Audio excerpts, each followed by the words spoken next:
আজ থেকে নতুন বছর শুরু। সবাইকে জানাই প্রাণভরা ভালোবাসা আর নতুন বছরের আন্তরিক প্রীতি ও শুভেচ্ছা। এই বছর যেন সবারই আনন্দে খুশিতে কাটুক এই কামনা করি। হ্যালো এভরিওয়ান, আমার চ্যানেলে আপনাদের সবাইকে স্বাগতম জানাই। কেমন আছেন সবাই? আশা করি ভালোই আছেন। আজকের ব্লগটা এখান থেকে শুরু করলাম। আজ হলো পয়লা বৈশাখ, আর পয়লা বৈশাখে আমাদের দোকানে গণেশ পুজো হয়, তাই এই গণেশ পুজোতে যাব। তাই সকাল সকাল ঘুম থেকে উঠে স্নান টান করে রেডি হয়ে গেছি, আর গণেশ পুজোতে গিয়ে গণেশ পুজোর আয়োজন করব দোকানে গিয়ে। তো প্রথমেই ঘরের নিত্য ঠাকুরকে পুজো দেওয়া হয়ে গেছে। প্রথমে পুজো দেওয়ার পর সব কিছু রেডি করে আর এখন যাব গণেশ পুজোতে। আর এই দেখুন, এগুলো রেডি করা হয়ে গেছে। এগুলো আমাদের গাছ থেকে পাড়া হয়েছে আম পাতা, আর এই ফুলগুলো আমার ছাদ বাগানের। আরও ফুল আনা হয়েছে, আর এগুলো হলো আমার ছাদ বাগানের। তো অনেকগুলো গাঁদা ফুল এনেছি। এই গাঁদা ফুল দিয়ে গণেশ ঠাকুরকে সাজিয়ে দেব। আর এই দেখুন, বেলপাতা, দুব্বা সব কিছু নিয়ে যাব। আগে থেকে রেডি করে নিয়েছি।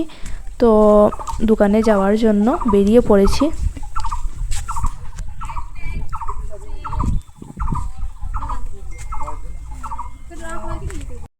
এই দেখুন, দোকানে চলে এসেছি আর এখন রেডি করব। তো এই ফুলগুলো আনা হয়েছে, এখানে অনেকগুলো ফুল আছে। তো সব কিছু রেডি করে আপনাদের দেখাবো। আর এখনও গণেশ ঠাকুর আনা হয়নি, রেডি চলছে, এখনও প্রস্তুতি করা চলছে, পুজোর প্রস্তুতি চলছে। আর পুরোহিত মশাইও আসেননি, গণেশ ঠাকুরও আসেননি এখনও। তো কিছুক্ষণের মধ্যেই গণেশ ঠাকুরকে আনা হবে আর এখানে গণেশ পুজো করা হবে। এই দেখুন, সব কিছু এনে রাখা হয়েছে। তো সব কিছু রেডি করা হয়ে গেছে, শুধুমাত্র পুরোহিত মশাইয়ের জন্য অপেক্ষা করছি। আর এই দেখুন, গণেশ ঠাকুরকে কি সুন্দর করে সাজানো হয়েছে ফুল দিয়ে, আর রাধারমণকেও সাজানো হয়েছে। এই দেখুন, সব কিছু রেডি করা হয়ে গেছে আর এখন অপেক্ষা করছি কখন পুরোহিত মশাই আসবেন। আর পুজোর ঘটও বসাইনি, পুরোহিত মশাই এসে পুজোর ঘট বসাবেন। পুরোহিত মশাই চলে এসেছেন আর পুজোটাও শুরু হয়ে গেছে। আর এই দেখুন, পুজো চলছে, পুজোর ঘটও বসে গেছে আর পুজোটা শুরু হয়ে গেছে। আর আমরা সবাই পুজোটা দেখছি।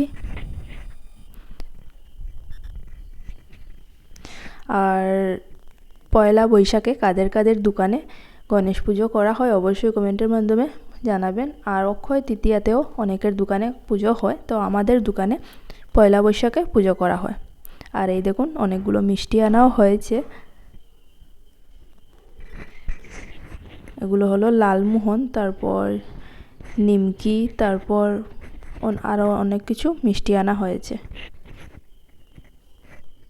তো পুজো শেষ হয়ে গেছে আর এখন হবে প্রসাদ বিতরণ করে প্রসাদ খেয়ে তারপর যাব বাড়িতে। আজকের মতো আমার ভিডিওটা এখানেই শেষ। আগামীকাল নিয়ে আসবো নতুন একটি ভিডিও। আর আবারও সবাইকে জানাই শুভ নববর্ষের আন্তরিক প্রীতি ও শুভেচ্ছা। এই বছরটা যেন সবারই আনন্দে খুশিতে কাটুক। আর আজকের আমার এই ভিডিওটা যদি আপনাদের ভালো লাগে তাহলে আমার পাশে থাকবেন আর আমার চ্যানেলটি সাবস্ক্রাইব করবেন।